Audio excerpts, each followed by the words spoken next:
Channel को subscribe करें और बेल आइकन को भी दबाएं ताकि मेरी आने वाली वीडियो की नोटिफिकेशन आपको मिलती रहे। नमस्कार दोस्तों, मेरे चैनल में आपका स्वागत है। आज मैं आपको पितृ शांति के उपाय बताऊंगा। दोस्तों, ये जो मैं उपाय आपको बताऊंगा ये अचूक उपाय हैं जो मैंने कई लोगों पर करवाए हैं और उनके घर में पितृ शांति हुई है।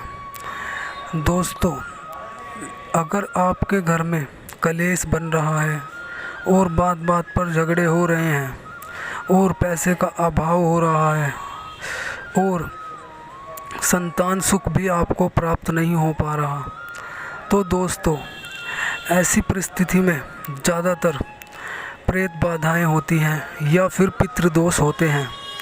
दोस्तों, आज मैं आपको पितृदोष के बारे में विस्तार से बताऊंगा कि पितृदोष के लक्षण क्या होते हैं और उसके लिए क्या उपाय करें।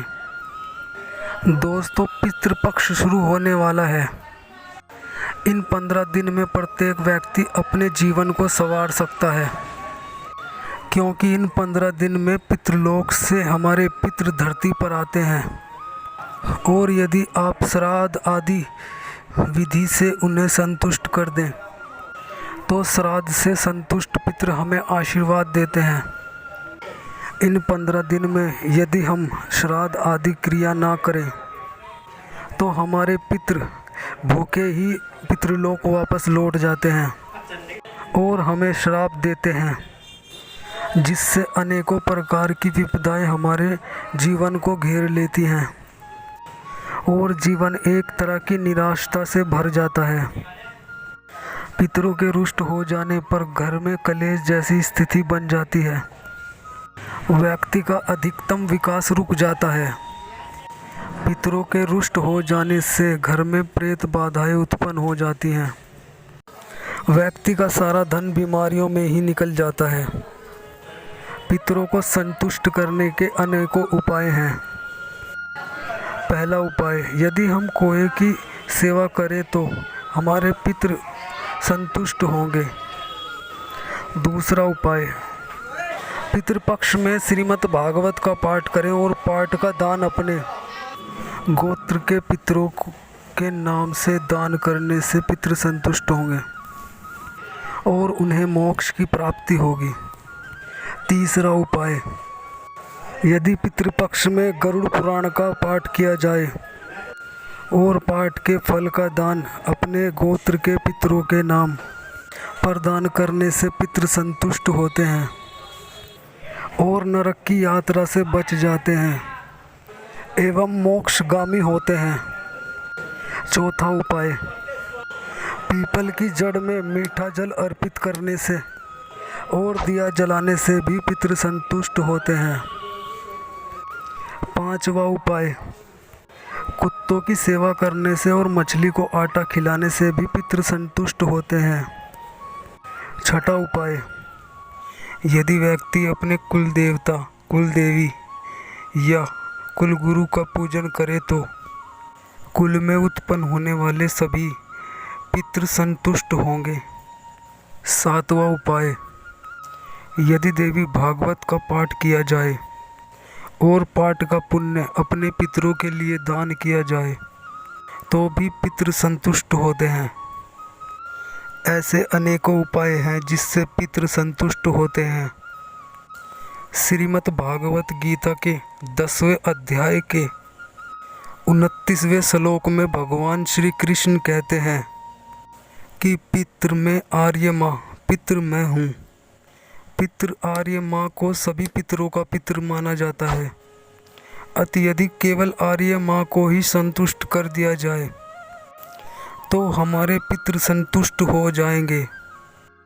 यहाँ मैं एक सरल विधि बता रहा हूँ, आप इसे करें और अपने जीवन को धन्य करें। अब इस कर्म की विधि ध्यानपूर्वक सुने। काले और सफ़ेद तिल को गाय के घी में मसल लें। यदि गाय का घी ना मिले तो साधारण घी इस्तेमाल कर सकते हैं। घी की ज्योति जलाएं और एक गोबर के उबले को सिलगाएं। उस सिलगते हुए उबले पर तिल और घी के मिश्रण की 108 आहुति डालें।